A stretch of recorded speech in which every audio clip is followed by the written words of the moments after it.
ഞങ്ങളെ അടുത്തും അകലെയുമായി ശ്രദ്ധിച്ചുകൊണ്ടിരിക്കുന്ന എല്ലാ മാന്യ സ്നേഹിതർക്കും ദൈവസ്നേഹത്തിൻ്റെ കൂപ്പുകൈകൾ. പ്രിയരെ, ഒരുപക്ഷെ വളരെ സന്തോഷം ഉണ്ടാകാത്തതും താല്പര്യപ്പെടാത്തതുമായിരിക്കുന്ന ഒരു കാര്യമായിരിക്കാം നിങ്ങൾ കേട്ടുകൊണ്ടിരിക്കുന്നത്. കാരണം ഇത് ദൈവികമായിരിക്കുന്ന കാര്യങ്ങളാണല്ലോ. ഞങ്ങൾക്ക് അത് അഭിമാനമാണ്, സന്തോഷമാണ്.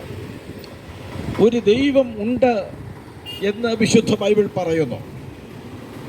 ആ ദൈവത്തിൻ്റെ സർവശക്തിയെക്കുറിച്ചും ദൈവത്തിൻ്റെ ദിവ്യത്വമായ സ്വഭാവങ്ങളെക്കുറിച്ചും മാനവരാശി മനസ്സിലാക്കണമെന്ന് ദൈവം ആഗ്രഹിക്കുന്നു.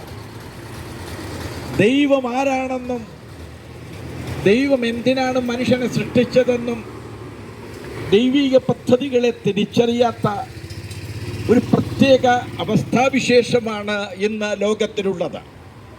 കാരണം ഞാനും നിങ്ങളും ജനിച്ചു വീണപ്പോൾ മുതൽ ഏതെങ്കിലും മതത്തിൻ്റേതായ, സമുദായത്തിൻ്റേതായ അല്ലെങ്കിൽ ഏതെങ്കിലുമൊക്കെ സംഘടനാപരമായ കാര്യങ്ങളിൽ വ്യാപൃതരാണ്. അതിനകത്തുകൂടെ തന്നെ മുന്നോട്ട് പോകുവാൻ ആഗ്രഹിക്കുന്ന നമ്മെ ദൈവം വിളിക്കുകയാണ്.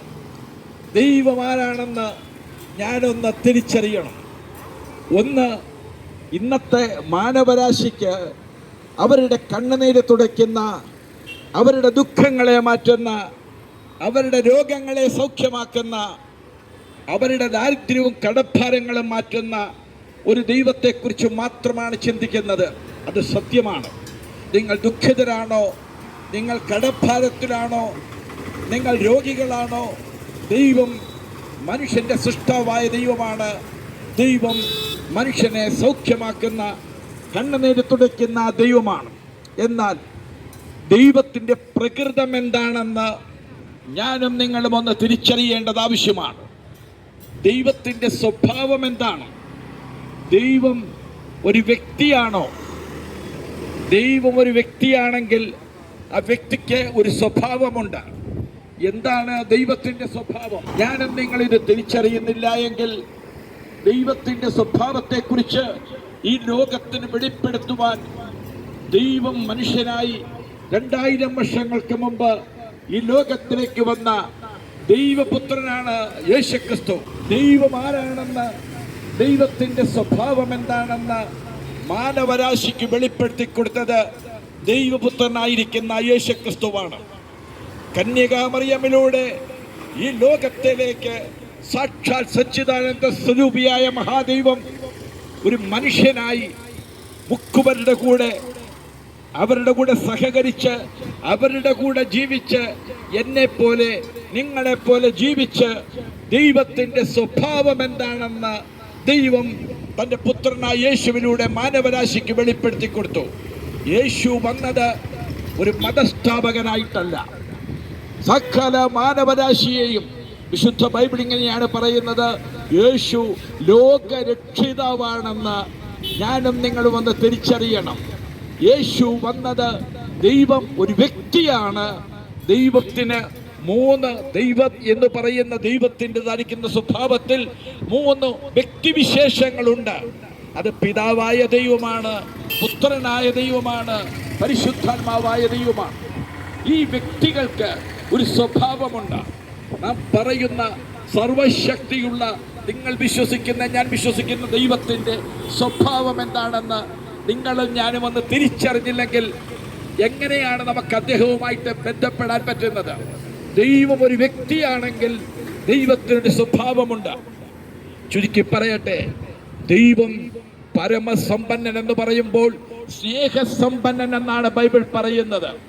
ബൈബിൾ പറയുന്നത് പാപികളെ ശിക്ഷിക്കുന്ന ദൈവമാണെന്നാണ്. അതേപോലെ തന്നെ ബൈബിൾ പറയുന്നത് പാപികൾക്ക് വേണ്ടി സ്നേഹം കൊടുത്ത് തൻ്റെ ജീവനെ നൽകുന്ന ദൈവമാണെന്നാണ്. ദൈവത്തിൻ്റെ 2 സ്വഭാവത്തിൻ്റെ വിശേഷങ്ങൾ നിങ്ങളും ഞാനും ഒന്ന് തിരിച്ചറിയേണ്ടത് ആവശ്യമാണ്. ദൈവം പാപത്തെ വെറുക്കുന്ന ദൈവമാണ്. പാപത്തിൻ്റെ ശമ്പളം നരകമാണെന്നാണ് ദൈവം പറഞ്ഞിരിക്കുന്നത്. പാപത്തെ വെറുക്കുന്ന ദൈവം മനുഷ്യനെ സ്നേഹിക്കുന്നു. പാപിയെ സ്നേഹിക്കുന്നത് മനുഷ്യനെ എന്നേക്കുമായി നിത്യ നരകത്തിലേക്ക് വിടാതിരിപ്പാനാണ്. പ്രിയരെ, ഞാൻ ഓർപ്പിക്കട്ടെ, ഈ വിരോധമായിരിക്കുന്ന കാര്യങ്ങൾ എങ്ങനെ നിങ്ങൾക്ക് മനസ്സിലാക്കാൻ പറ്റും? പരിശുദ്ധരായ ദൈവത്തിന് മനുഷ്യന്റെ പാപത്തെ സഹിച്ചുകൂടാ. നിങ്ങളൊന്ന് ചിന്തിച്ചു നോക്കിക്കേ. ഇന്ന് നടക്കുന്ന സംഭവങ്ങൾ, ഇന്ന് കാട്ടിക്കുട്ടുന്ന പണത്തിന് വേണ്ടിയിട്ട്, അധികാരങ്ങൾക്ക് വേണ്ടിയിട്ട്, ഇന്നത്തെ മത സാമുദായിക രാഷ്ട്രീയ മധ്യത്തിൽ നടക്കുന്ന നമ്മളെ വേദനിപ്പിക്കുന്ന പ്രവൃത്തികൾ കണ്ടിട്ട് നിങ്ങൾക്ക് ദുഃഖം തോന്നാറില്ലേ? നിങ്ങളായിരുന്നു ഇവിടുത്തെ ഒരു മന്ത്രിയായിരുന്നതെങ്കിൽ, നിങ്ങളായിരിക്കുന്ന ഇവിടുത്തെ രാജാവെങ്കിൽ നിങ്ങളുടെ നീതി ഇവിടെ വെളിപ്പെടുത്തത്തില്ലേ? അതുപോലെ തേജോമയനായ ദൈവത്തിന് പാപത്തെ സഹിച്ചുകൂടാ. മനുഷ്യൻ പാപത്തെ ഇന്ന് താലോലിച്ചു കൊണ്ടിരിക്കുകയാണ്. രഹസ്യമായിട്ട് ആരും അറിയുന്നില്ല എന്ന് പറഞ്ഞാണ് മനുഷ്യന്റെ ജീവിതം നയിക്കുന്നത്. ഒന്നാമത്തെ പാപമെന്ന് പറയുന്നത് ലക്ഷ്യമില്ലാത്ത ജീവിതമാണ്. എന്തിനാണ് ദൈവം എന്നെ സൃഷ്ടിച്ചത്? എൻ്റെ ഈ ശരീരം കൊണ്ട് ദൈവം എന്താണ് ആഗ്രഹിക്കുന്നത്? എനിക്കൊരു കുടുംബം തന്നതിലൂടെ ദൈവം എന്താണ് പദ്ധതി ചെയ്യുന്നത്? ഞാൻ ചുരുക്കട്ടെ പ്രിയരെ, ദൈവത്തിന് അധിവസിക്കുവാനുള്ള ഒരു ആലയമാണ് മനുഷ്യ ശരീരം. മനുഷ്യനിലാണ് ദൈവം വസിക്കുന്നത്. വിശുദ്ധ ബൈബിൾ ഇങ്ങനെ പറയുന്നു, നിങ്ങൾ ദൈവത്തിന്റെ ആലയമാകുന്നു, നിങ്ങളിൽ ദൈവം താമസിക്കാൻ ആഗ്രഹിക്കുന്നു. ദൈവം താമസിക്കണമെങ്കിൽ അവന്റെ സ്വഭാവം ഞാനൊന്ന് തിരിച്ചറിയണം. ദൈവം എൻ്റെ വീട്ടിൽ, എൻ്റെ ഹൃദയത്തിനകത്ത് താമസിച്ചുകൊണ്ട് എന്നെ ദൈവ സ്വഭാവമുള്ളവനാക്കി ദൈവപുത്രനാക്കി തീർക്കുക എന്നുള്ളതാണ് ദൈവിക ലക്ഷ്യം. ഞാൻ ചുരുക്കട്ടെ, ഈ കാണുന്നതായ മൺമയമായ വേദനയുള്ള പാപം നിറഞ്ഞ ഈ ലോകം താൽക്കാലികമാണെന്നും ഞാൻ നിങ്ങൾ മനസ്സിലാക്കണം. ഇന്ന് കണ്ട് നാളെ വാടിപ്പോകുന്ന ഒരു പുല്ലിന് സമാനമാണ് എൻ്റെ ജീവിതം. 70 ഏറെയായാൽ 80. ഇന്ന് യൗവനക്കാരനായിരിക്കാം നിങ്ങൾ, ഇന്നൊരു യൗവനക്കാരിയായിരിക്കാം. ഞങ്ങൾ പറയുമ്പോൾ ഒരുപക്ഷെ നിങ്ങൾക്കത് കേൾക്കണ്ടായിരിക്കാം, നിങ്ങളതിനെ പുച്ഛിച്ച് തള്ളുമായിരിക്കാം. എന്നെ പോലെ നാളെ നിങ്ങളും ഒരു വൃദ്ധനാകും. എന്നെ പോലെ മുടികൾ നിങ്ങൾക്ക് നരയ്ക്കും. എന്നെ പോലെ പല്ലുകൾ കൊഴിഞ്ഞു പോകുന്ന ദിവസമുണ്ട്. ഒരു ദിവസം നമ്മെ വിട്ട ദൈവത്തിൻ്റെ അടുക്കലേക്ക് തിരിച്ച് നമ്മൾ പോകേണ്ടവരാണ്. ഞാനിവിടെ എൻ്റെ ജീവിതത്തിൻ്റെ 68 വർഷത്തെ എൻ്റെ അനുഭവത്തിൽ ഞാൻ ചെയ്തതായ നല്ലതാണെങ്കിലും തീയതാണെങ്കിലും ഇതിനെല്ലാറ്റിനും ഒരു ദിവസം കണക്ക് ബോധിപ്പിക്കേണ്ടി വരും. ഈ ഭൂമി സ്വർഗരാജ്യത്തിൻ്റെ നിഴല് മാത്രമാണ്. ഇവിടുത്തെ സന്തോഷം ഇത്ര വലുതാണെങ്കിൽ നിത്യതയുടെ സന്തോഷം, മനുഷ്യനും ദൈവവുമായിട്ട് ഒന്നിച്ച് താമസിക്കുന്ന നിത്യതയുടെ സന്തോഷം നിങ്ങളും ഞാനും ഒന്ന് മനസ്സിലാക്കണം. അതാണ് യേശുനാഥൻ ഈ ലോകത്തിൽ വന്നിട്ട് പറഞ്ഞത്, ഞാൻ തന്നെയാണ് വഴിയും സത്യവും ജീവനും, ഞാൻ മുഖാന്തരമല്ലാതെ ആരും പിതാവിൻ്റെ അടുക്കലെത്തത്തില്ല. പിതാവിനൊരു ഭവനമുണ്ട്, അവിടെ ഒരു കുടുംബമുണ്ട്. അവിടെയാണ് സ്നേഹിതരെ നമ്മുടെ ജീവിതം ആനന്ദപൂർണമാകുന്നത്. ഇത് കണ്ണുനീരാണ്, ഇത് വേദനയാണ്, ഇത് പാപം നിറഞ്ഞതാണ്, ഇത് അനേകരെ കണ്ണുനീർ കുടിപ്പിക്കുന്ന ലോകമാണ്. എന്നാൽ കണ്ണുനീരില്ലാത്ത, വേദനയില്ലാത്ത ഒരു നിത്യ സൗഭാഗ്യം ദൈവം മനുഷ്യന് വേണ്ടി ഒരുക്കിയിട്ടുണ്ട്. അതിനെന്ത് ചെയ്യണം? ഈ ലോകത്തിലേക്ക് വന്ന ദൈവപുത്രനായ യേശു എനിക്കും നിങ്ങൾക്കും പകരക്കാരനായിട്ട് ക്രൂശിൽ മരിച്ചു. അവിടുത്തെ മരണം എനിക്ക് പകരമായിരുന്നു. യേശുവിന്റെ ക്രൂശ് മരണവും അടക്കവും ഉയർത്തെഴുന്നേൽപ്പും എനിക്ക് പകരമാണെന്ന് ഒരു മനുഷ്യൻ വിശ്വസിക്കുന്ന മാത്രയിൽ ആ മനുഷ്യന്റെ പാപക്ഷമ മാത്രമല്ല, അവന്റെ കൂടെ വന്ന് ദൈവം അധിവസിക്കും, അവന്റെ സ്വർഗത്തിലേക്ക് കൊണ്ടുപോകും. എൻ്റെ പ്രവർത്തികളല്ല, എൻ്റെ നന്മകളല്ല, ഒരു മനുഷ്യനും നീതിമാനല്ല. എല്ലാവരും പാപം ചെയ്ത് ദൈവ തേജസ് നഷ്ടമാക്കിയവരാണ്. ഈ ദൈവ തേജസ് പ്രാപിക്കാൻ, നിത്യ സൗഭാഗ്യം പ്രാപിപ്പാൻ കർത്താവ് വിളിക്കുന്നു.